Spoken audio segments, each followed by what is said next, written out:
Hello, Steve. Today is Thursday, January the 30th. I'm glad you enjoyed my interpretive dance. I certainly enjoyed yours. I'm going to begin by discussing the murder mystery and all the cool stuff you brought up in your last video. The experience, the bots, the artifacts, the sheer awesomeness. It's the murder mystery equivalent of a Legend of Zelda game, where you had to put some of the pieces together yourself. Or in other words, the IKEA murder mystery. I'm really looking forward to what you come up with.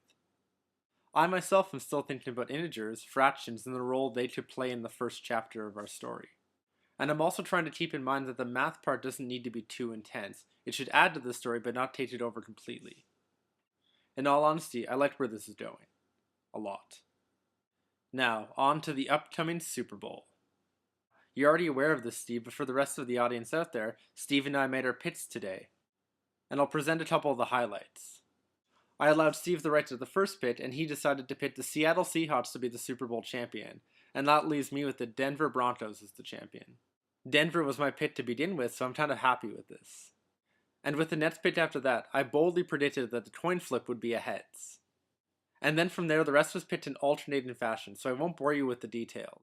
So I kindly asked you, Steve, to upload the predictions I'm about to send you so that everyone can take a look if they're interested. The goal for either of us to win this game is to make the longest connection possible. The way the board's been set up, the only way to get a connection of 5 or 4 is to have the correct Super Bowl winner, so that's going to play a huge role. If you get the Super Bowl winner wrong, the most you can connect together is 3, so you better hope your opponent doesn't get 4 together.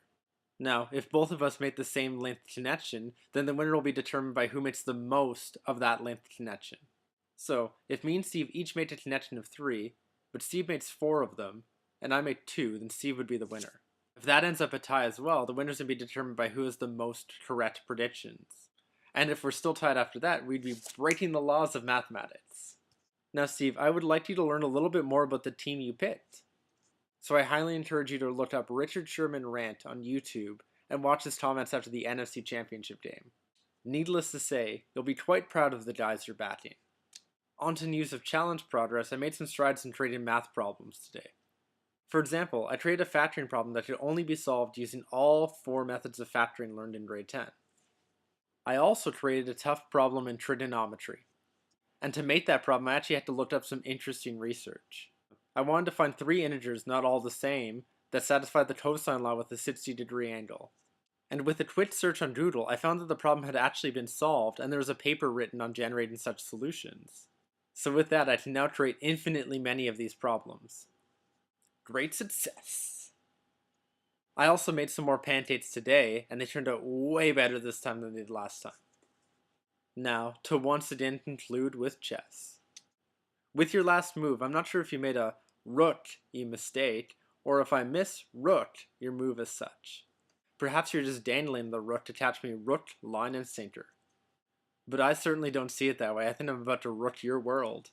So if you haven't guessed yet, my move is bishop from c5 to g1, completely taking out your rook. Sayonara, rook. I rook forward to your response.